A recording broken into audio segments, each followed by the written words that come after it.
새벽 4시 화장실에 가려고 일어났습니다. 복도를 지나가는데 아버지 방문이 열렸습니다. 그리고 제 아내가 나왔습니다. 아버지 침대에서. 이게 무슨 일이지? 저는 숨을 죽였습니다. 아내가 저를 보지 못하게. 안녕하세요. 저는 올해 36살이고 서울에서 무역회사에 다니고 있습니다. 저는 5년 전에 결혼했습니다. 아내는 초등학교 교사입니다. 아이는 없습니다. 아직 계획 중입니다. 저희는 아버지와 함께 살고 있습니다. 아버지는 올해 68살이십니다. 어머니는 3년 전에 돌아가셨습니다. 아버지는 혼자 사실 수 없어서 1년 전부터 저희와 함께 사시게 됐습니다. 처음에는 모든 게 괜찮았습니다. 아버지, 저녁 드세요. 고맙다, 지은아. 천천히 드세요. 그래. 아내도 아버지를 잘 모셨습니다. 아버지, 약 드셨어요? 아, 깜빡했네. 여기 있어요. 물이랑 같이 드세요. 고맙구나. 6개월은 평화로웠습니다. 하지만 그때부터 이상한 일이 생기기 시작했습니다. 한 달 전쯤이었습니다. 새벽에 잠에서 깼습니다. 목이 말라서 물을 마시러 일어났습니다. 부엌으로 가는 길. 복도를 지나갔습니다. 아버지 방문이 살짝 열려 있었습니다. 불빛이 새어 나왔습니다. 아버지가 안 주무시나? 저는 조용히 문 쪽으로 갔습니다. 확인해 보려고. 그런데 문틈으로 안을 들여다봤을 때 믿을 수 없는 광경을 봤습니다. 아내가 아버지 침대 옆에 앉아 있었습니다. 아버지 손을 잡고 있었습니다. 왜 저 시간에? 저는 숨을 죽이고 지켜봤습니다.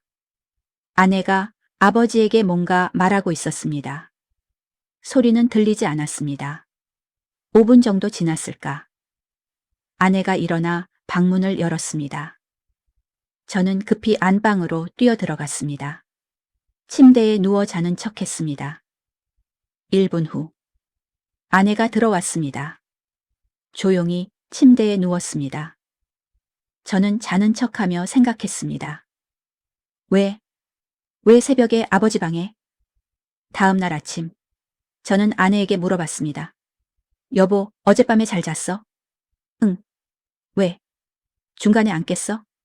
아니, 푹 잤는데? 거짓말이었습니다.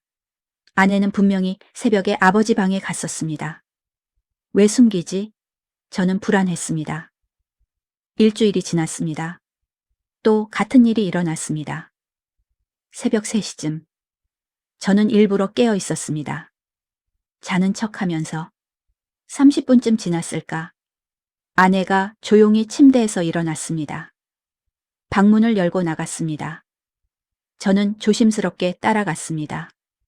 아내가 간 곳은 역시 아버지 방이었습니다. 문을 조용히 열고 들어갔습니다. 저는 복도에서 귀를 기울였습니다. 안에서 소공어리는 소리가 들렸습니다. 괜찮으세요? 응. 조금만 참으세요. 고맙다. 무슨 대화인지 정확히 들리지 않았습니다. 10분 후 아내가 나왔습니다. 저는 급히 화장실로 숨었습니다. 아내가 안방으로 돌아가는 걸 확인하고 저도 조용히 들어갔습니다. 대체 무슨 일이지? 다음 날 저는 회사 동료 성민에게 상담했습니다. 성민아, 이상한 일이 있어. 뭔데? 아내가 새벽마다 아버지 방에 가. 뭐? 왜? 모르겠어. 물어봐도 거짓말하고. 성민이 심각한 표정을 지었습니다. 진우야, 혹시 뭐? 아내가 아버지랑. 저는 화들짝 놀랐습니다. 말도 안 돼. 그럴 리 없어. 하지만 증거가 있잖아. 새벽에 아버지 방에 가고 거짓말하고. 아니야. 지은이는 그런 애 아니야. 그럼 왜 숨기는데? 저는 대답하지 못했습니다. 정말 그럴 리가? 집으로 돌아오는 길. 저는 계속 생각했습니다. 아내가 아버지와 말도 안 돼. 하지만 의심은 계속 커져갔습니다. 그날 밤 저는 또 깨어 있었습니다. 자는 척하면서. 새벽 4시 아내가 일어났습니다. 또 아버지 방으로 갔습니다. 이번에는 들어가지 않고 밖에서 기다렸습니다. 30분이 지났습니다. 문이 열렸습니다.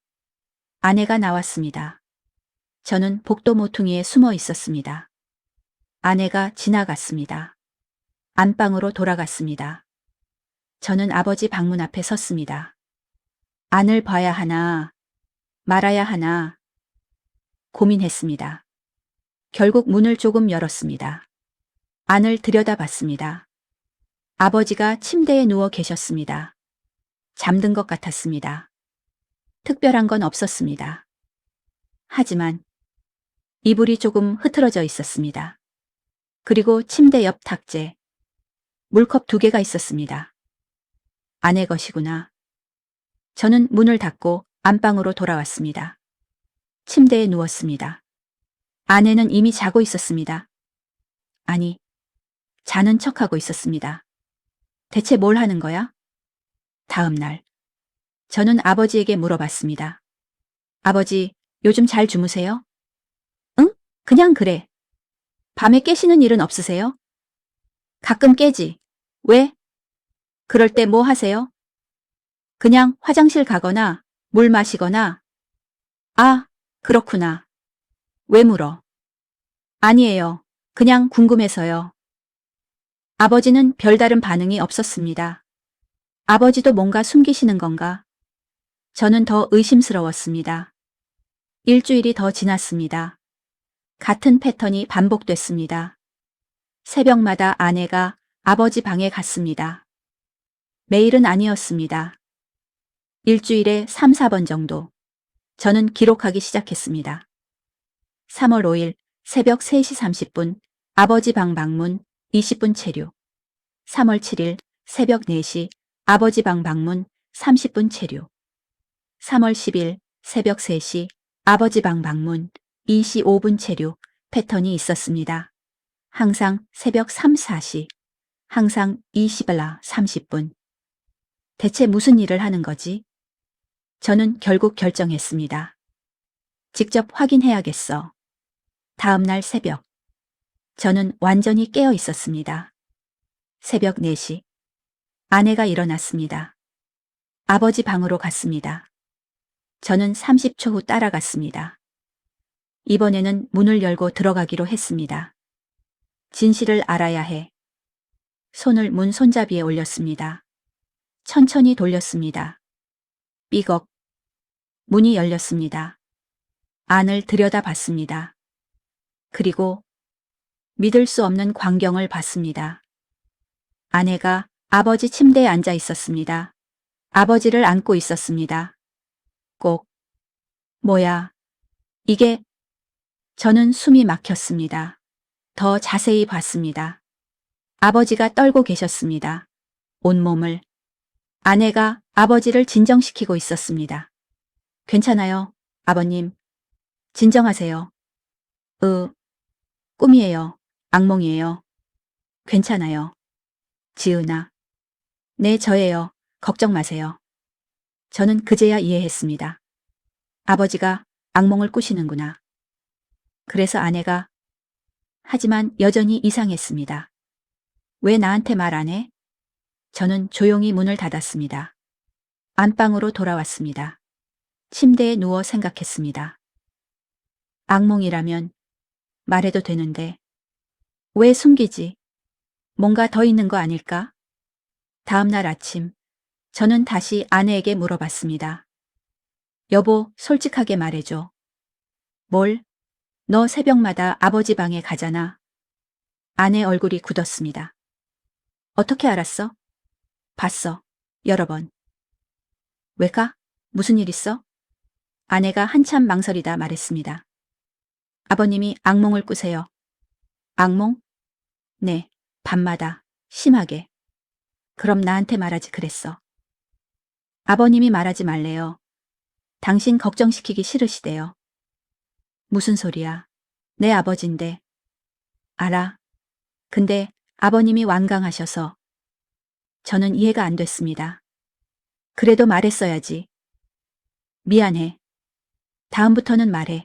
알았지? 알았어. 하지만 저는 여전히 뭔가 더 있다는 느낌이 들었습니다. 악몽만으로 저렇게 매일 뭔가 숨기는 게 더 있어. 일주일 후 저는 결정적인 장면을 목격했습니다. 새벽 4시 아내가 아버지 방에서 나왔습니다. 그런데 아내 손에 뭔가 들려 있었습니다. 아버지 옷이었습니다. 젖은 옷. 왜? 왜 아버지 옷을? 저는 더 깊은 의심에 빠졌습니다. 다음 날 저는 아내를 추궁했습니다. 여보, 어젯밤에 아버지 옷 가지고 나온 거 봤어. 봤어? 응. 왜 아버지 옷을? 아내가 눈물을 흘렸습니다. 미안해. 말했어야 했는데. 뭘 말해? 아버님이 그냥 악몽만 꾸시는 게 아니에요. 그럼? 땀을 엄청 흘리세요. 옷이 다 젖을 정도로. 땀을. 네. 그래서 제가 매일 밤 옷을 갈아입혀 드려요. 저는 충격을 받았습니다. 매일? 네. 거의 매일. 왜 나한테 말 안 했어? 아버님이 절대 말하지 말래요. 아들한테 창피하시대요. 아내가 울었습니다. 저도 힘들어요. 매일 새벽에 일어나서 옷 갈아입히고 이불 갈고. 여보. 근데 아버님이 너무 불쌍하세요. 혼자 고생하시는 게. 저는 아내를 안았습니다. 미안해. 의심해서. 괜찮아. 이제 나도 도와줄게. 아니야. 아버님이 싫어하실 거야. 그래도 그날 저녁 저는 아버지와 단둘이 이야기했습니다. 아버지, 솔직하게 말씀해 주세요. 뭘? 아버지 매일 악몽 꾸신다면서요? 아버지 얼굴이 굳었습니다. 지은이한테 들었니? 네. 미안하다. 왜 미안해요? 아프신 거잖아요. 아프다기보다 아버지가 고개를 숙였습니다. 창피해서. 창피하긴요. 아들한테 매일 밤 옷 갈아입는다는 걸 들키는 게 남자로서. 아버지. 나이 들면서 이것저것 안 되는 게 많아. 아버지가 눈물을 흘렸습니다. 악몽도 자꾸 꾸고 땀도 엄청 흘리고 지은이한테 폐만 끼치고. 아니에요. 수진이는 괜찮대요. 하지만 아버지 병원 가보시는 게 어때요? 병원? 네. 악몽이랑 식은땀, 뭔가 병이 있을 수도 있잖아요. 아버지가 망설였습니다. 알겠다. 가볼게. 일주일 후 우리는 병원에 갔습니다. 여러 검사를 받았습니다. 혈액검사, MRI, 심전도. 3일 후 결과가 나왔습니다. 환자분 치매 초기 증상이 보입니다. 저는 충격을 받았습니다. 치매요? 네. 악몽과 식은땀은 치매 초기 증상 중 하나입니다. 그리고 밤에 배회 증상도 있으실 수 있습니다. 배회요? 네. 치매 환자들은 밤에 자주 일어나서 집 안을 돌아다닙니다. 의사가 계속 설명했습니다. 지금은 초기라 약물 치료로 진행을 늦출 수 있습니다.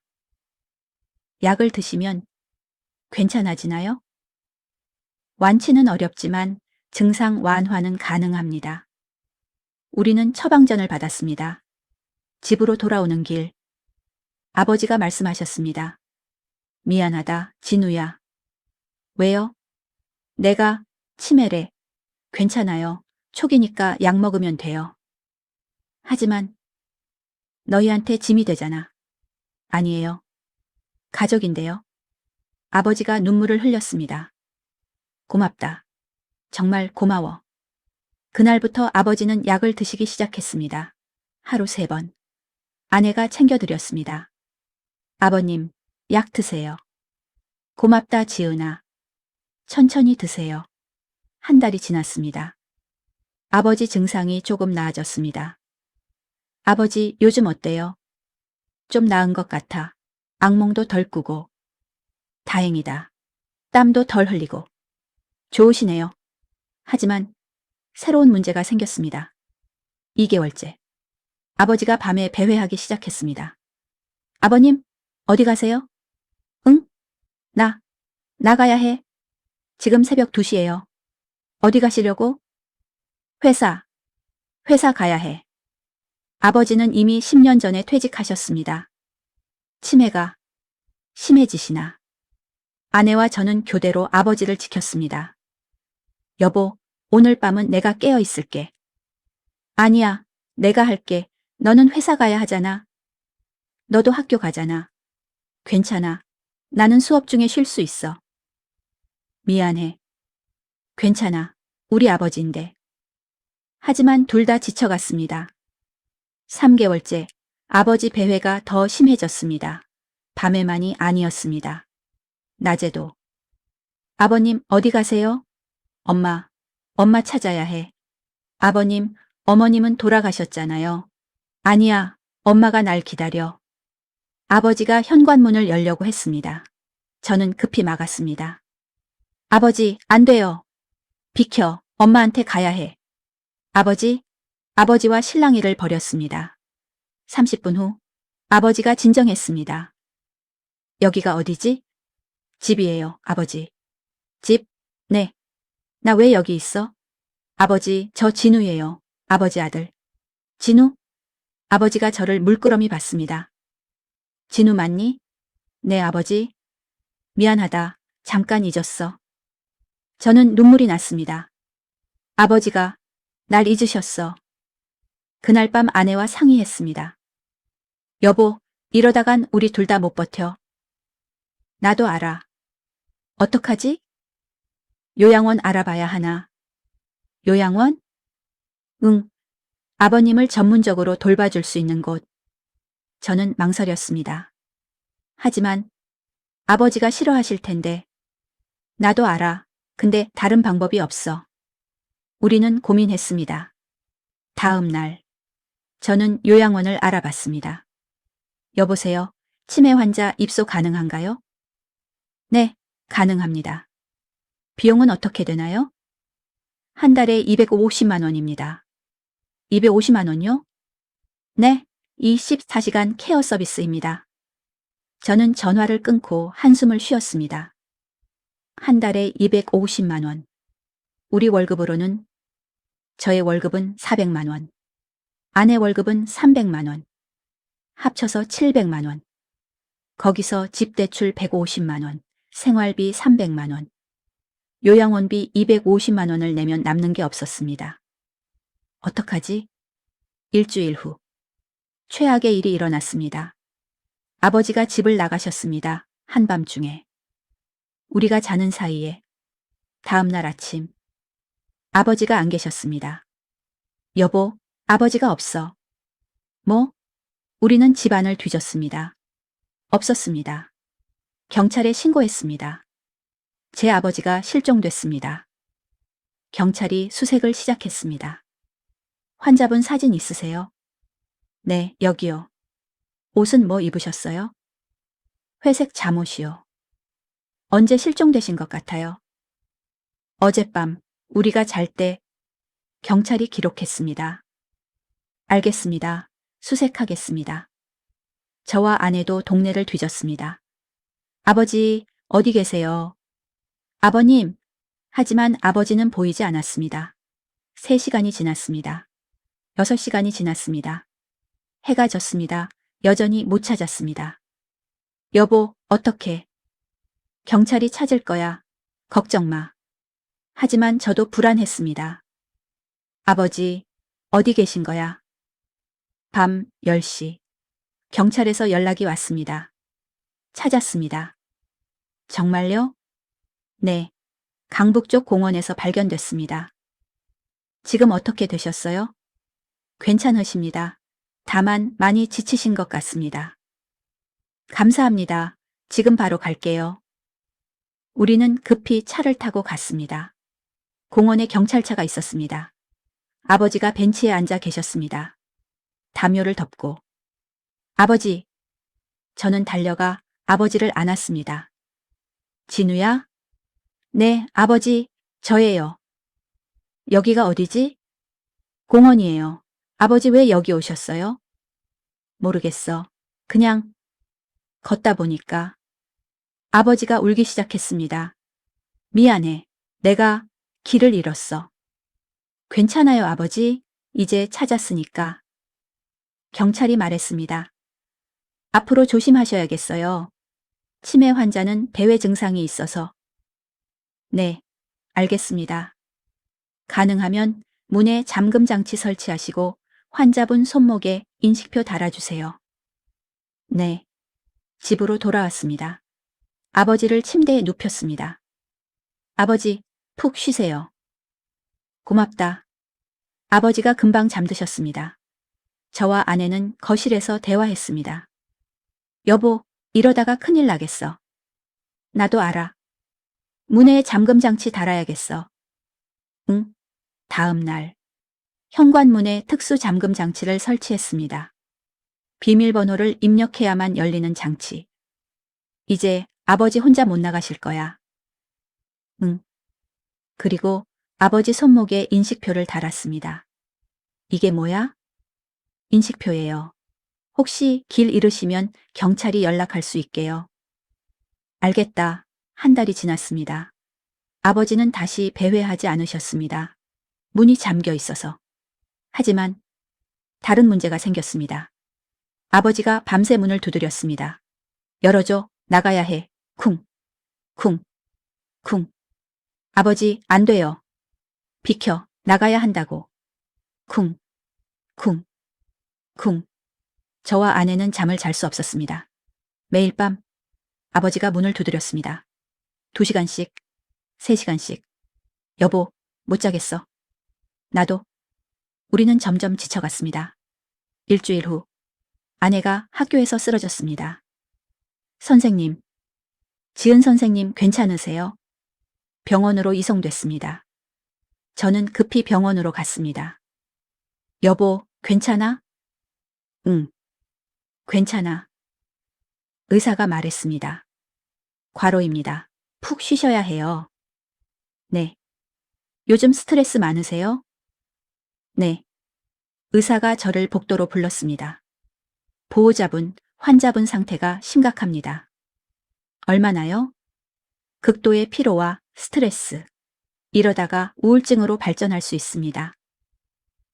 집안에 무슨 일 있으세요? 저는 모든 걸 설명했습니다. 시아버지 치매, 밤마다 배회, 문두드림, 우리의 불면증. 의사가 고개를 끄덕였습니다. 가족 케어의 한계입니다. 한계요? 네. 가족이 치매 환자를 24시간 돌보는 건 불가능합니다. 전문 시설을 고려하셔야 합니다. 요양원 말씀이시죠? 네.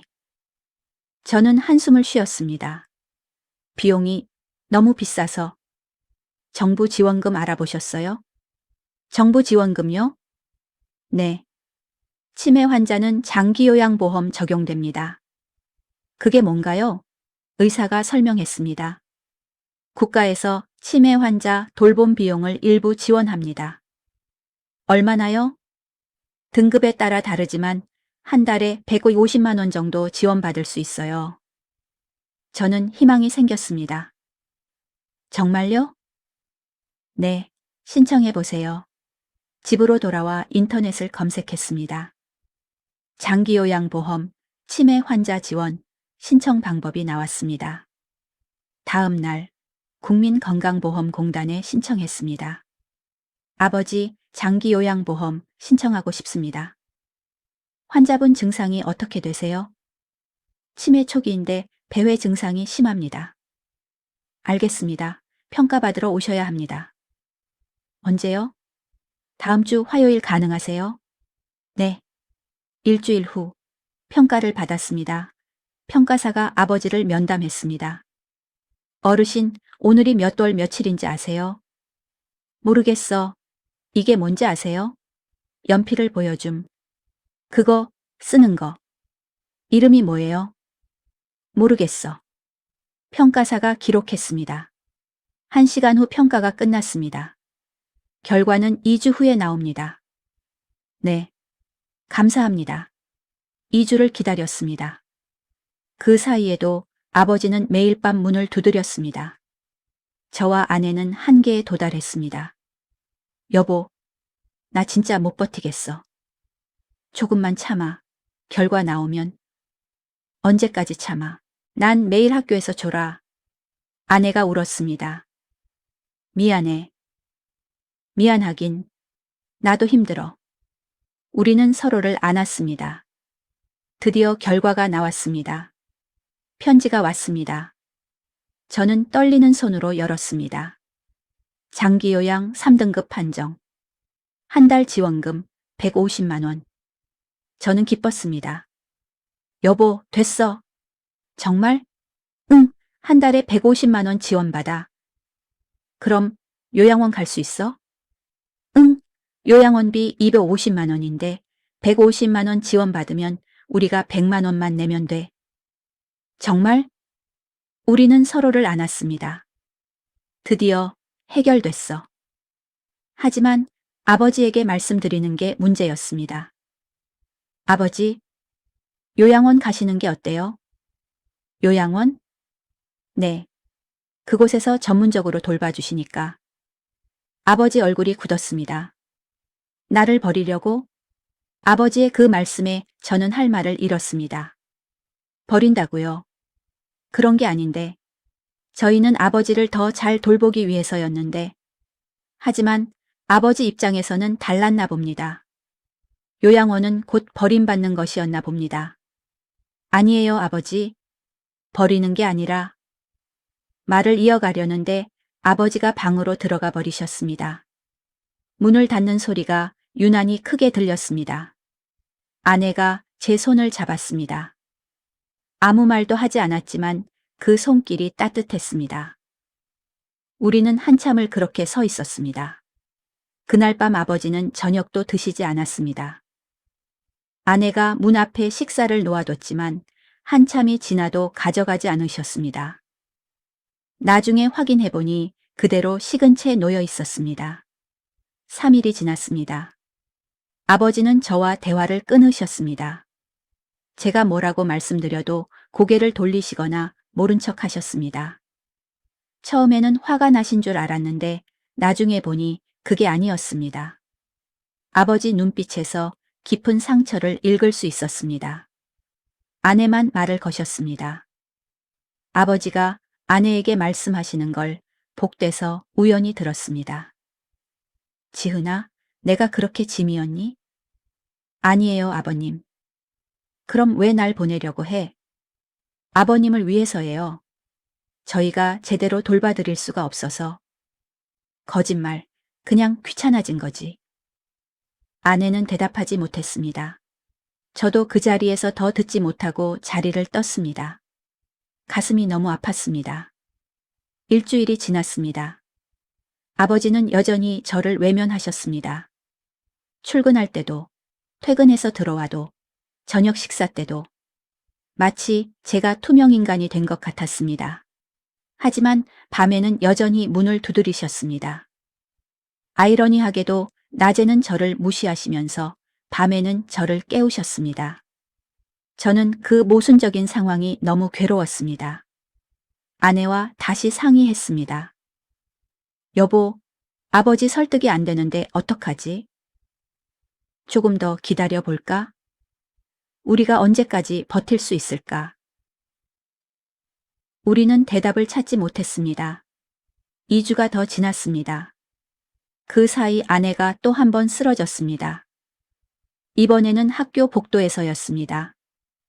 다행히 동료 교사가 발견해서 빨리 처치를 받았지만 저는 회사에서 연락을 받고 심장이 멎는 줄 알았습니다. 병원에 달려갔습니다. 아내는 링거를 맞으며 창백한 얼굴로 누워 있었습니다. 미안해. 아내가 힘없이 말했습니다. 무슨 소리야? 네가 왜 미안해? 내가 더 잘 버텼어야 하는데. 아니야, 네가 너무 고생했어. 저는 아내 손을 잡았습니다. 그 손이 너무 차가웠습니다. 의사가 저를 다시 불렀습니다. 보호자분, 이번에는 더 심각합니다. 얼마나요? 영양실조 극도의 스트레스. 지금 당장 휴식하지 않으면 정말 큰일 납니다. 최소 한 달은 완전히 쉬셔야 합니다. 학교도 못 가세요. 저는 고개를 끄덕였습니다. 아내를 집으로 데려왔습니다. 침대에 누이고 이불을 덮어줬습니다. 아내는 금방 잠들었습니다. 얼마나 피곤했으면. 아버지는 아내가 쓰러진 걸 아시고도 아무 말씀이 없으셨습니다. 방에만 계셨습니다. 저는 그게 더 화가 났습니다. 아니, 화라기보다는 서러웠습니다. 그날 밤 저는 아버지 방문을 두드렸습니다. 아버지, 들어가도 될까요? 대답이 없었습니다. 저는 그냥 문을 열고 들어갔습니다. 아버지가 침대에 앉아 계셨습니다. 창밖을 보고 계셨습니다. 아버지, 제 말 좀 들어주세요. 수진이가 오늘 또 쓰러졌어요. 병원에서 한 달 쉬래요. 아버지가 조금 움찔하셨습니다. 저도 회사에서 매일 졸아요. 실수도 많이 해요. 이번 주에 큰 실수해서 상사한테 혼났어요. 우리 정말 힘들어요, 아버지. 저는 눈물이 났습니다. 아버지를 사랑해요. 진짜로. 버리고 싶어서가 아니에요. 그냥 우리가 감당이 안 돼요. 전문가의 도움이 필요해요. 아버지가 천천히 고개를 돌리셨습니다. 저를 보셨습니다. 아버지 눈에도 눈물이 고여 있었습니다. 나도 안다. 예? 내가 너희한테 짐이라는 거. 아버지, 밤마다 문 두드리고 낮에는 배회하고 나도 미안해. 아버지가 우셨습니다. 근데 요양원이 무서워. 무섭다고요? 거기 가면 정말 버려지는 것 같아서 저는 아버지를 안았습니다. 안 그래요, 아버지. 매일 찾아뵐게요. 주말마다 모시고 나올게요. 정말? 네, 약속드려요. 아버지가 한참을 우시다가 고개를 끄덕이셨습니다. 알겠다, 가마. 저도 울었습니다. 아버지와 한참을 그렇게 안고 있었습니다. 일주일 후 저희는 요양원을 방문했습니다. 시설은 생각보다 괜찮았습니다. 깨끗하고 밝았습니다. 직원들도 친절했습니다. 어르신, 여기가 어르신 방이세요. 1인실이었습니다. 창문이 커서 햇빛이 잘 들어왔습니다. 식사는 하루 3끼 제공되고요. 간식도 있어요. 치매 환자 전문 프로그램도 있어요. 미술치료, 음악치료. 아버지는 별 말씀이 없으셨습니다. 그냥 창밖만 보고 계셨습니다. 다음 날 아버지를 모셔다 드렸습니다. 짐을 옮기고 방을 정리하고 옷장에 옷을 넣어드렸습니다. 아내가 준비해온 가족사진도 탁자 위에 놓았습니다. 떠날 시간이 됐습니다. 아버지, 저희 갈게요. 그래. 주말에 바로 올게요. 응. 전화 자주 할게요. 알았어. 아버지가 저를 안아주셨습니다. 오랜만이었습니다. 고맙다, 아들. 제가 감사하죠. 요양원을 나오는데 뒤돌아봤습니다. 아버지가 창문으로 저희를 보고 계셨습니다.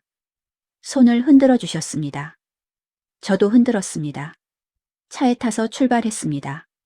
한참을 가다가 아내가 말했습니다. 잘한 거 맞지? 그래, 잘한 거야. 하지만 확신은 없었습니다. 그날 밤 집은 너무 조용했습니다. 아버지가 문을 두드리지 않았습니다. 아버지 발소리가 들리지 않았습니다. 저는 그 조용함이 너무 낯설었습니다. 그리고 너무 슬펐습니다. 첫 주말이 왔습니다. 약속대로 요양원을 찾아갔습니다. 과일 바구니를 사들고 갔습니다. 아버지가 좋아하시는 사과와 배를 넣었습니다. 아버지 방으로 갔습니다. 노크를 하고 들어갔습니다. 아버지가 침대에 앉아 계셨습니다. 우리를 보시더니 미소를 지으셨습니다. 그런데 그 미소가 어딘가 어색했습니다. 억지로 짓는 것 같았습니다. 아버지, 어떻게 지내세요? 잘 지내지? 식사는 잘 나와요? 그래, 괜찮아. 다른 어르신들이랑은 친해지셨어요? 아직은 잘, 대화가 계속 끊겼습니다. 무슨 말을 더 해야 할지 몰랐습니다. 1시간 정도 있다가 돌아왔습니다. 차 안에서 아내가 말했습니다. 아버님이 안 좋아 보였어. 응, 나도 느꼈어. 우리가 잘못한 걸까? 모르겠어. 2번째 주말. 또 찾아갔습니다. 이번에는 아버지가 좋아하시는 음식을 만들어 갔습니다. 잡채와 불고기였습니다. 아버지는 반가워하셨습니다. 같이 음식을 드셨습니다. 하지만 많이 드시지 못했습니다. 입맛이 없으신가 봐요. 간호사가 말했습니다. 요즘 어르신이 잘 안 드세요. 왜요? 환경 변화 때문인 것 같아요. 적응 기간이 필요하세요. 얼마나요? 1~2달은 걸릴 수 있어요. 저는 걱정됐습니다. 3번째 주말. 아버지가 더 수척해지셨습니다. 얼굴도 어두웠습니다. 아버지, 괜찮으세요? 응. 안 괜찮아 보이는데요. 아니야, 괜찮아. 하지만 괜찮지 않았습니다. 그냥 봐도 알 수 있었습니다. 돌아오는 길에 아내와 심각하게 이야기했습니다. 여보, 아버지가 점점 안 좋아지시는데. 나도 봤어. 차라리 다시 모셔올까? 하지만 우리가 감당할 수 있을까? 우리는 또다시 답을 찾지 못했습니다. 1달이 지났습니다. 주말마다 찾아갔습니다. 평일에도 전화를 자주 드렸습니다. 하지만 아버지는 점점 더 말씀이 없어지셨습니다. 아버지, 저 진우예요. 응. 오늘 어떻게 지내셨어요? 그냥. 식사는 하셨어요? 응. 대화가 1분도 안 돼서 끝났습니다. 간호사에게 연락했습니다. 저희 아버지 어떠세요? 많이 우울해하세요. 우울증이요? 네. 방에만 계시고 프로그램도 참여 안 하시고 다른 어르신들이랑도 어울리지 않으세요. 제 가슴이 아팠습니다. 어느 날 밤 11시 요양원에서 전화가 왔습니다. 보호자님, 어르신이 지금 많이 불안해하세요. 무슨 일이에요? 밤새 우시면서 보호자님 찾으세요. 지금요? 네. 가능하시면 오셔서 좀 달래주세요. 저는 급히 옷을 입고 요양원으로 갔습니다. 한밤중인데도 차를 몰고 갔습니다. 30분 만에 도착했습니다. 아버지 방으로 갔습니다. 아버지가 침대에 앉아 울고 계셨습니다. 아버지, 진우야, 나 집에 가고 싶어. 아버지, 여기 싫어. 무서워. 집에 가고 싶어.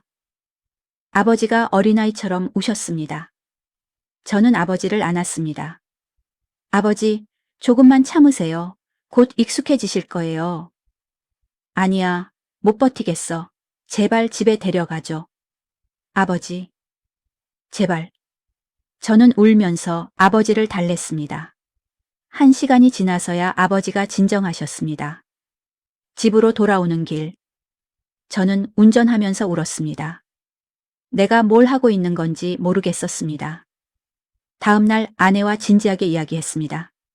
여보, 나는 더 이상 못 버티겠어. 나도. 아버지를 다시 모셔올까? 아내가 한참을 고민하다가 말했습니다. 하지만 여보, 나도 한계야. 솔직히. 알아. 아버님을 사랑해. 근데 나도 살아야 해. 아내가 울었습니다. 미안해. 이기적이지? 아니야. 당연한 거야. 저는 아내를 안았습니다. 우리는 한참을 그렇게 있었습니다. 2개월이 지났습니다. 아버지는 여전히 적응하지 못하셨습니다. 오히려 더 나빠지셨습니다. 보호자님, 어르신이 식사를 거의 안 하세요. 약은 드세요? 그것도 거부하세요. 이러다가 건강이 더 나빠질 수 있어요. 저는 걱정이 됐습니다. 주말에 또 찾아갔습니다. 아버지가 많이 마르셨습니다. 뼈만 남으신 것 같았습니다. 아버지, 식사 좀 하세요. 배 안 고파. 그래도 드셔야죠. 싫어. 저는 답답했습니다. 간호사가 저를 복도로 불렀습니다. 보호자님, 어르신이 심각해요. 알아요. 이러다가 정말 큰일 날 것 같아요. 어떻게 해야 하죠? 솔직히 집으로 모시는 게 나을 수도 있어요. 하지만 어르신이 이곳에 너무 적응을 못하세요. 요양원이 모든 분께 맞는 건 아니거든요. 저는 고민에 빠졌습니다. 그날 밤 요양원에서 또 전화가 왔습니다.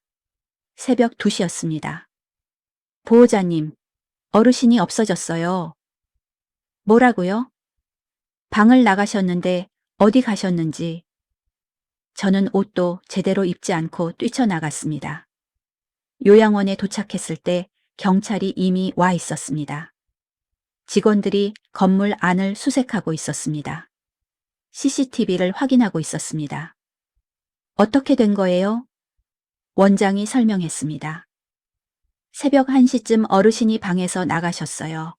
CCTV에 찍혔는데 화면을 보여줬습니다. 아버지가 복도를 걸어가고 계셨습니다. 비틀거리시면서 비상구 쪽으로 가셨습니다. 비상구를 여셨어요. 알람이 울렸는데 직원이 도착했을 때는 이미 밖으로 나가신 거예요? 네. 저는 밖으로 뛰쳐나갔습니다. 아버지, 아버지. 하지만 아버지는 보이지 않았습니다. 새벽이라 어두웠습니다.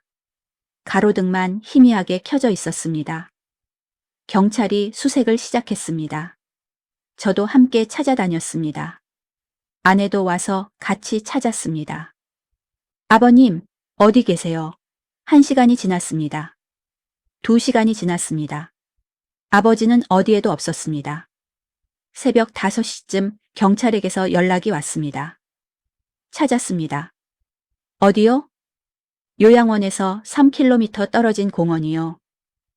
저는 급히 그곳으로 갔습니다.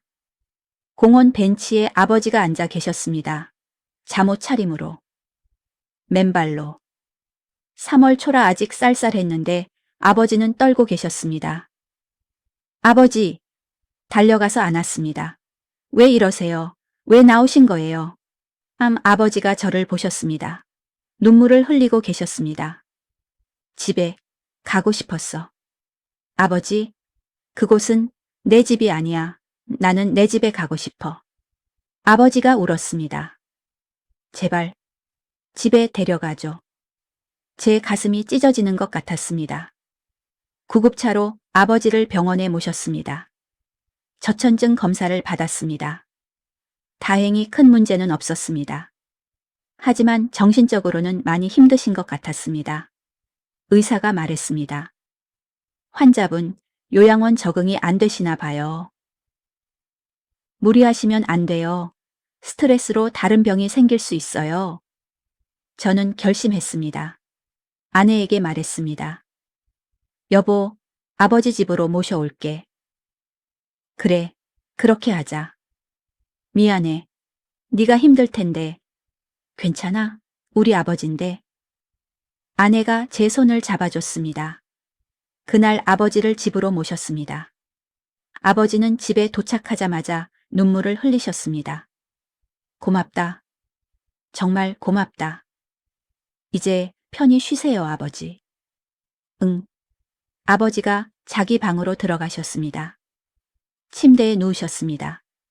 금방 잠드셨습니다. 얼마나 힘드셨으면. 저와 아내는 거실에 앉았습니다. 이제 어떻게 하지? 모르겠어. 다시 원점이야? 응. 우리는 막막했습니다. 하지만 선택의 여지가 없었습니다. 아버지를 다시 요양원에 보낼 수는 없었습니다. 다음 날부터 다시 시작됐습니다. 밤마다 아버지가 배회하셨습니다. 문을 두드리셨습니다. 저와 아내는 또다시 잠을 설쳤습니다. 한 주가 지났습니다. 저는 회사에서 실수를 연발했습니다. 상사가 저를 불렀습니다. 진우 씨, 요즘 상태가 안 좋은데. 무슨 일 있어요? 죄송합니다. 집안 사정 안다고 해도 일은 해야죠. 네. 정신 차리겠습니다. 하지만 정신을 차릴 수가 없었습니다. 매일 밤 2, 3시간밖에 못 자는데 어떻게 정신을 차릴 수 있겠습니까? 아내는 더 심했습니다. 학교에서 수업 중에 졸았다는 얘기를 들었습니다. 교장 선생님한테 불려가기도 했습니다. 2주가 지났습니다. 어느 날 저는 출근길에 정신을 잃었습니다. 지하철에서 쓰러진 겁니다. 사람들이 저를 깨웠지만 정신을 차릴 수 없었습니다. 병원으로 실려갔습니다. 과로라는 진단을 받았습니다. 환자분, 이러다가 큰일 나요. 푹 쉬셔야 해요. 일도 당분간 쉬시고. 일을 어떻게 쉬어요? 건강이 먼저예요.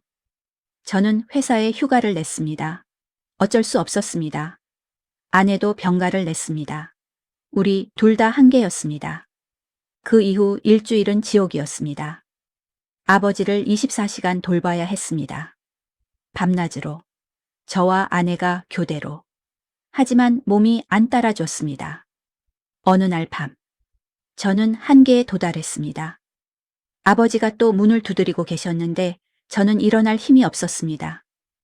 여보, 아버지, 내가 갈게. 아내가 일어났습니다. 비틀거리면서 문을 열고 나갔습니다. 5분 후, 쿵소리가 들렸습니다. 저는 놀라 일어났습니다. 복도에 나가보니 아내가 쓰러져 있었습니다. 여보, 아내가 정신을 잃었습니다.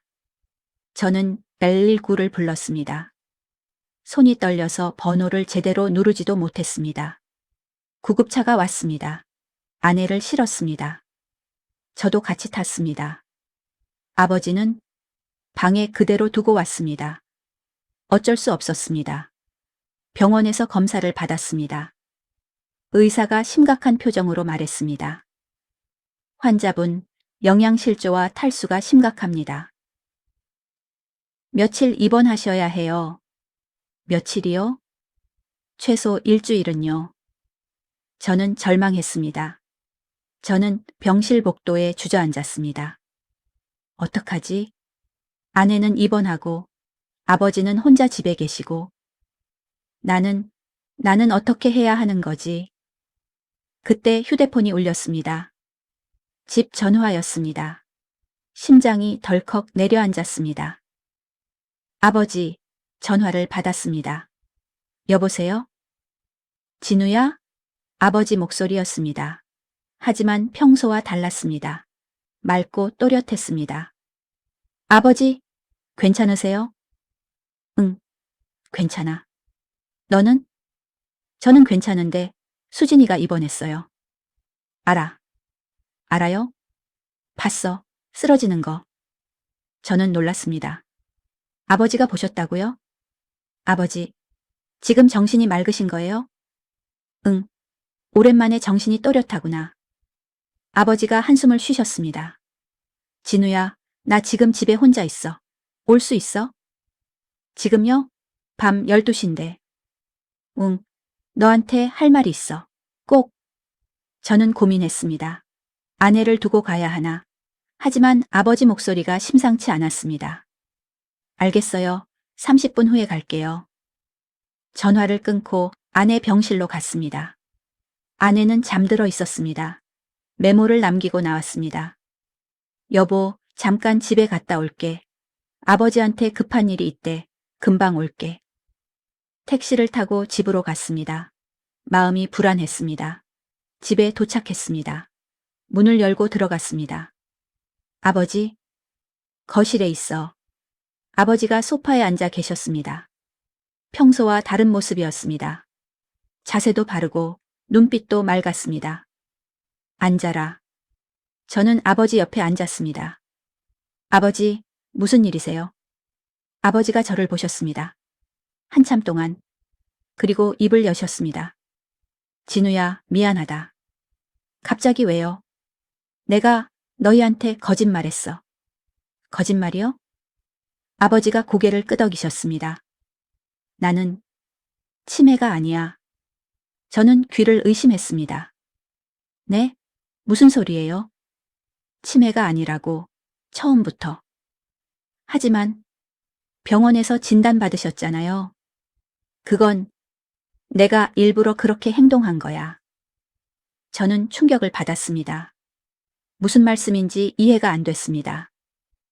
아버지, 무슨 말씀을 하시는 거예요? 아버지가 깊은 한숨을 쉬셨습니다. 진우야, 들어봐. 처음부터 설명할게. 그리고 아버지는 이야기를 시작하셨습니다. 1년 전 어머니가 돌아가신 후 아버지는 혼자 사셨습니다. 외로웠습니다. 너무 외로웠습니다. 어느 날 저희가 아버지를 모시고 오겠다고 했습니다. 아버지는 기뻤습니다. 아들 며느리와 함께 살 수 있다니. 처음 몇 달은 행복했습니다. 가족과 함께 밥 먹고 이야기하고 TV 보고. 하지만 서서히 불안해지기 시작했습니다. 나는 느꼈어. 너희가 불편해하는 걸. 아니에요. 아니야. 나도 알아. 내가 있으면 너희가 불편하잖아. 아버지 말씀이 이어졌습니다. 젊은 부부가 시아버지와 함께 산다는 것. 쉽지 않다는 걸 아버지도 아셨습니다. 그래서 생각했어. 차라리 내가 아프면 어떨까? 네? 내가 병들면 너희가 나를 돌보는 게 당연해지잖아. 그럼 너희도 죄책감 없이 날 대할 수 있고. 저는 믿을 수 없었습니다. 그래서 치매인 척 하신 거예요? 응. 아버지가 고개를 끄덕이셨습니다. 처음에는 가벼운 증상만 보였어. 깜빡깜빡하는 척. 그랬더니 너희가 걱정하더라. 그게 좋았어. 너희가 날 걱정해 주는 게. 아버지가 계속 말씀하셨습니다. 병원에 가서 검사 받을 때도 일부러 문제를 틀리셨답니다. 의사 질문에 모른다고 하셨답니다. 오늘이 몇 월 며칠이냐고 물으면 모른다고 했어. 사실 알고 있었는데. 연필이 뭐냐고 물으면 모른다고 했어. 당연히 알지만. 저는 너무 충격적이었습니다. 그럼 밤에 배회하신 것도? 응. 일부러. 문 두드리신 것도? 응. 땀 흘리신 것도? 그건 진짜 긴장해서 그랬어. 연기하느라. 저는 말문이 막혔습니다. 왜 그러신 거예요? 아버지가 눈물을 흘리셨습니다. 외로웠어. 혼자 사는 게 너무 외로웠어. 그래서 너희랑 함께 살고 싶었어. 그럼 그냥 함께 살면 되잖아요. 하지만 내가 건강하면 너희가 불편해하잖아. 그래서 아픈 척했어. 아버지가 계속 우셨습니다. 아프면 너희가 날 챙겨주잖아. 날 돌봐주잖아. 아버지, 그게 너무 좋았어. 저는 눈물이 났습니다. 하지만 나는 몰랐어. 너희가 이렇게까지 힘들 줄. 아버지가 제 손을 잡으셨습니다. 미안하다. 진짜 미안해. 수진이가 쓰러지는 거 봤어. 오늘. 그때 정신이 번쩍 들었어. 내가 뭘 하고 있는 거지? 내가 너희를 죽이고 있구나. 아버지가 흐느꼈습니다. 그래서 이제 그만하려고. 영희 그만하려고. 아버지. 진우야, 용서해줘. 내가 너무 이기적이었어. 저는 아버지를 안았습니다. 괜찮아요, 아버지? 아니야, 괜찮지 않아. 나는 너희를 속였어. 괜찮다니까요. 우리는 한참을 안고 울었습니다. 한참 후, 저는 물어봤습니다. 아버지, 수진이는 알고 있었어요? 응. 언제부터요? 한 달 전쯤 수진이가 눈치챘어. 아버지가 설명하셨습니다. 아내가 새벽마다 아버지 방에 온 이유. 그건 아버지가 악몽 꾸는 걸 도와드리려는 게 아니었습니다. 수진이가 나한테 물어봤어. 아버님, 진짜 치매 맞으세요? 하고. 나는 처음에 발뺌했어. 근데 수진이가 알더라. 내 눈빛을 보고. 그래서 수진이가 응. 수진이가 날 달랬어. 괜찮아요, 아버님. 저한테만 말씀하세요 하면서. 저는 가슴이 뭉클했습니다. 그래서 수진이랑 밤마다 이야기했어. 내가 얼마나 외로운지, 얼마나 너희랑 함께 있고 싶은지. 수진이가 들어줬어. 그리고 위로해줬어. 아버지가 눈물을 흘리셨습니다. 수진이는 천사야. 진짜로. 저도 울었습니다. 수진이가 말했어. 아버님, 그만하세요. 이렇게 하시면 안 돼요. 하고. 근데 나는 못 그만뒀어. 이미 너무 깊이 들어간 거야. 아버지, 오늘 수진이 쓰러지는 거 보고 그제야 정신 차렸어. 아버지가 저를 봤습니다. 진우야, 나 이제 혼자 살게. 뭐라고요? 너희랑 못 살아. 이렇게는. 안 돼요. 돼. 나는 괜찮아. 혼자 살 수 있어. 하지만 진우야, 수진이 생각해. 수진이가 죽겠어. 저는 대답하지 못했습니다. 아버지 말씀이 맞았습니다. 집 다시 구할게. 작은 원룸이라도. 돈은요? 연금으로 충분해. 걱정 마. 그리고 주말마다 너희 보러 올게. 아니면 너희가 와도 되고. 아버지, 이게 맞는 거야. 서로를 위해. 저는 한참을 고민했습니다. 그리고 고개를 끄덕였습니다. 알겠어요. 다음 날 아침 병원으로 갔습니다. 아내가 깨어 있었습니다. 많이 좋아 보였습니다. 여보, 어젯밤에 어디 갔었어? 아버지 만나러 갔었어. 아버님 괜찮으셨어? 저는 아내 손을 잡았습니다. 여보, 아버지가 다 말씀하셨어. 뭘? 치매 아니었다는 거. 아내 얼굴이 굳었습니다. 어떻게 알았어? 아버지가 직접 말씀하셨어. 그리고 여보가 한 달 전부터 알고 있었다는 것도. 아내가 눈물을 흘렸습니다. 미안해. 너한테 말했어야 했는데. 괜찮아. 아니야. 나는 알면서도 말 안 했어. 아버님이 너무 불쌍하셔서. 저는 아내를 안았습니다. 고마워. 아버지 챙겨줘서. 당연한 거야. 네가 얼마나 힘들었을지 알아. 혼자 다 감당하면서. 아내가 제 품에서 한참을 울었습니다. 저도 같이 울었습니다. 한참 후 아내가 물었습니다. 이제 어떻게 할 거야? 아버지가 혼자 사시겠대. 그게 맞는 것 같아? 모르겠어. 근데 아버지 결심이 확고하셔. 아내가 고개를 끄덕였습니다. 그럼 그렇게 하자. 3일 후 아내가 퇴원했습니다. 집으로 돌아왔습니다. 아버지가 거실에 계셨습니다. 수진아, 괜찮아? 네, 아버님. 걱정 끼쳐드려 죄송해요. 미안하다. 다 내 잘못이야. 아내가 아버지를 안았습니다. 아니에요. 아버님 마음 이해해요. 고맙다. 우리는 셋이서 한참을 안고 있었습니다. 일주일 후 아버지의 새 집을 구했습니다. 우리 집에서 지하철로 20분 거리였습니다. 작은 원룸이었지만 깨끗했습니다. 아버지, 여기 어때요? 좋아. 혼자 살기 딱 좋네. 창문도 크고 햇빛도 잘 들어와요. 그래.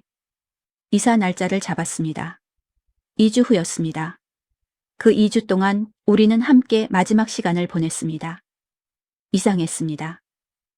아버지가 치매가 아니라는 걸 알고 나니 모든 게 달라 보였습니다. 밤에 문을 두드리지 않으셨습니다. 배회하지 않으셨습니다. 식사도 잘 하셨습니다. 아버지, 밥 맛있으시죠? 그럼, 수진이 요리 솜씨가 최고야. 과찬이세요. 진짜야. 내가 이렇게 잘 먹는 거 오랜만이야. 함께 TV도 봤습니다. 함께 산책도 했습니다. 함께 장도 봤습니다. 평범한 일상이었지만 너무 소중했습니다. 이제 곧 헤어질 거라는 걸 알았기 때문에. 이사 전날 밤, 우리는 셋이서 거실에 모였습니다. 내일이면 이사네요. 그러게. 아버지, 외로우시면 언제든 오세요. 그래. 고맙다. 아버지가 우리를 보셨습니다. 너희한테 하고 싶은 말이 있어. 뭐예요? 미안하다. 그리고 고맙다. 아버지, 내가 너무 이기적이었어. 외롭다고 거짓말하고 너희를 힘들게 하고. 아버지가 눈물을 흘리셨습니다. 하지만 너희는 끝까지 날 버리지 않았어. 진짜 고마워. 저와 아내도 울었습니다. 당연한 거예요, 아버지. 아니야. 당연한 게 아니야. 요즘 세상에 이렇게까지 해주는 자식이 어디 있어. 우리가 아버지 아들이잖아요. 그래, 내가 복 받은 거지. 우리는 한참을 그렇게 안고 있었습니다. 다음 날 이사했습니다. 짐은 많지 않았습니다. 옷가지, 이불, 몇 가지 생활용품. 그게 전부였습니다. 새 집에 짐을 풀었습니다. 아내가 이것저것 정리해드렸습니다. 아버님, 이불은 여기 넣어드렸어요. 그래, 고맙다. 약은 냉장고 옆 서랍에 있어요. 꼭 드세요. 알았어. 음식은 냉장고에 가득 채워뒀어요. 부족하면 전화하세요. 그래. 걱정 마. 모든 정리가 끝났습니다. 떠날 시간이 됐습니다. 아버지, 저희 갈게요. 그래. 주말에 바로 올게요. 천천히 와도 돼? 아니에요. 토요일에 올게요. 알았어. 아버지가 현관까지 배웅해 주셨습니다. 문 앞에서 한 번 더 안았습니다. 아버지, 외로우시면 바로 연락하세요. 그래. 걱정 마. 사랑해요. 나도 사랑한다. 우리는 집을 나왔습니다. 엘리베이터를 타고 내려갔습니다. 밖으로 나와 뒤를 돌아봤습니다. 아버지가 창문으로 저희를 보고 계셨습니다. 손을 흔들어 주셨습니다. 저도 흔들었습니다. 차를 타고 출발했습니다. 한참을 가다가 아내가 말했습니다. 잘한 거 맞지? 그래, 맞아. 아버님 외로우시면 어떡해? 괜찮으실 거야. 아버지 생각보다 강하셔. 응. 하지만 확신은 없었습니다. 집으로 돌아왔습니다. 아버지가 안 계신 집은 너무 조용했습니다. 이상했습니다. 불과 몇 시간 전까지만 해도 아버지가 계셨는데 저녁을 준비했습니다. 아내가 상을 차렸습니다. 두 사람 것만. 이상하다. 응. 아버지 거 안 차리니까. 나도 그래. 우리는 조용히 밥을 먹었습니다. 밤이 됐습니다. 잠자리에 들었습니다. 아내가 제 품에 안겼습니다. 여보. 응? 오랜만이다. 이렇게 조용한 밤이. 그러게. 문 두드리는 소리도 없고. 응. 근데 왜 이렇게 허전하지? 저도 같은 생각이었습니다. 조용해서 좋아야 하는데 왜 이렇게 허전한지. 다음 날 아침 일찍 아버지한테 전화했습니다. 아버지, 잘 주무셨어요? 응, 잘 잤어. 아침 드셨어요? 지금 먹으려고? 혼자 괜찮으세요? 괜찮아. 걱정 마.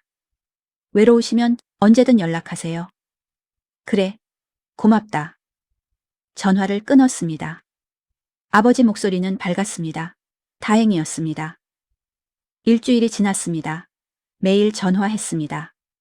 아버지는 잘 지내신다고 하셨습니다. 오늘 뭐 하셨어요? 산책 좀 하고, TV 보고, 식사는? 잘 먹었어. 수진이가 해준 반찬 먹고 있어. 다 떨어지면 만들어 드릴게요. 천천히 와도 돼. 토요일이 됐습니다.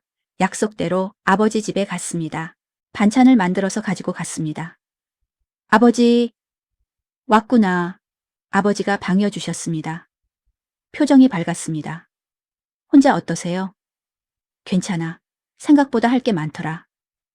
뭐 하시는데요? 청소하고 빨래하고 장 보고 바빠. 혼자 다 하시네요. 그래야지. 이제 혼자니까. 우리는 함께 점심을 먹었습니다. 아버지가 만드신 김치찌개였습니다. 아버지가 만드셨어요? 그럼 먹어봐. 맛있어. 정말 맛있었습니다. 와, 진짜 맛있는데요? 그치? 혼자 살려니까 요리도 배우게 되더라. 대단하세요. 식사 후 함께 산책을 했습니다. 아버지 집 근처 공원이었습니다. 여기 좋네요. 그래, 날씨 좋으면 매일 와. 다른 어르신들도 많이 오세요? 응, 친구도 몇 명 생겼어. 정말요? 그래, 같이 운동하고 바둑 두고. 저는 놀랐습니다. 아버지가 적응을 잘 하고 계셨습니다. 2달이 지났습니다. 매주 토요일마다 아버지를 뵈러 갔습니다. 아버지는 점점 더 밝아지셨습니다. 아버지, 요즘 정말 좋아 보이세요. 그래? 나도 기분이 좋아. 혼자 사는 게 괜찮으세요? 응. 처음엔 외로웠는데 이제 적응됐어. 다행이에요. 그리고 너희 보고 싶으면 연락하면 되잖아. 네. 아버지가 웃으셨습니다. 오히려 이게 나은 것 같아. 너희랑 가끔 보니까 더 반갑더라. 저희도요. 정말이었습니다. 매일 보다가 일주일에 한 번 보니까 더 반가웠습니다. 더 소중했습니다.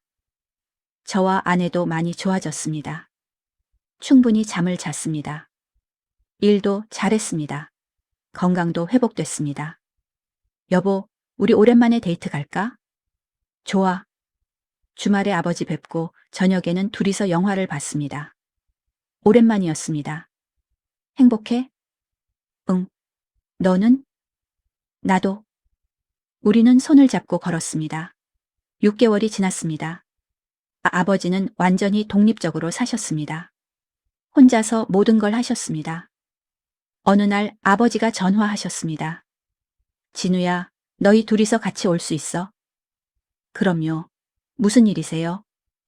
할 얘기가 있어서. 토요일에 함께 갔습니다. 아버지가 밥을 차려주셨습니다. 직접 만드신 음식들이었습니다. 우와, 아버지 요리 실력이 늘으셨네요. 하하, 그치? 매일 하니까. 식사를 마치고 거실에 앉았습니다. 아버지, 무슨 얘기 하시려고요? 아버지가 우리를 보셨습니다. 나 결혼하려고. 저는 귀를 의심했습니다. 네? 결혼이요? 응. 이 동네 사는 할머니랑. 세상에, 알고 지낸 지 3개월 됐어. 착한 분이야. 아내가 웃었습니다. 축하드려요, 아버님. 고맙다. 언제 하세요? 다음 달, 조촐하게 할 거야. 저도 웃었습니다. 정말 축하드려요, 아버지. 고맙다, 아들. 다음 달 아버지 결혼식이 있었습니다. 정말 조촐했습니다. 가족들과 친구 몇 명만 모였습니다. 신부는 65살 박순자 할머니였습니다. 인자하게 웃으시는 분이었습니다. 아버님, 축하드립니다. 고맙습니다. 잘 모시겠습니다. 아이고, 제가 잘할게요. 식이 끝나고 아버지와 단둘이 이야기했습니다. 아버지, 행복하시죠? 그럼, 너무 행복해. 저도 기뻐요. 진우야, 너한테 고마워. 왜요? 날 혼자 살게 해줘서, 그래서 순자 씨를 만났어. 함께 살았으면 못 만났을 거야. 아버지가 제 손을 잡으셨습니다. 인생이 참 신기하지? 나이 들어서 다시 사랑에 빠질 줄이야. 저도 신기해요. 고맙다, 아들. 정말 고마워. 저도 눈물이 났습니다. 저야말로 감사하죠, 아버지. 뭐가? 제 아버지여서. 우리는 한참을 안고 있었습니다. 1년 후 저는 지금 27살입니다. 아내는 34살이 됐습니다. 아버지는 69살, 새어머니는 66살이십니다. 아버지는 새어머니와 행복하게 사십니다. 가끔 저희를 찾아오십니다. 진우야, 밥 먹었니? 네, 아버지. 같이 드세요. 그래. 우리는 4명이서 식사를 합니다. 이야기를 나눕니다. 웃습니다. 저는 깨달았습니다. 가족이란 항상 함께 있는 게 아니라는 것을. 때로는 떨어져 있는 게 더 나을 수도 있다는 것을. 중요한 건 거리가 아니라 마음이라는 것을.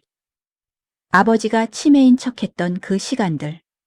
힘들었지만 후회하지 않습니다. 그 시간이 있었기에 우리는 진짜 가족이 됐습니다. 서로를 이해하게 됐습니다. 서로를 사랑하는 법을 배웠습니다. 저녁 식사 후 아버지가 말씀하셨습니다. 진우야. 네? 너 새벽에 화장실 갈 일 있으면 내 방문 두드려. 저는 웃었습니다. 왜요? 확인하려고. 네가 잘 자고 있는지.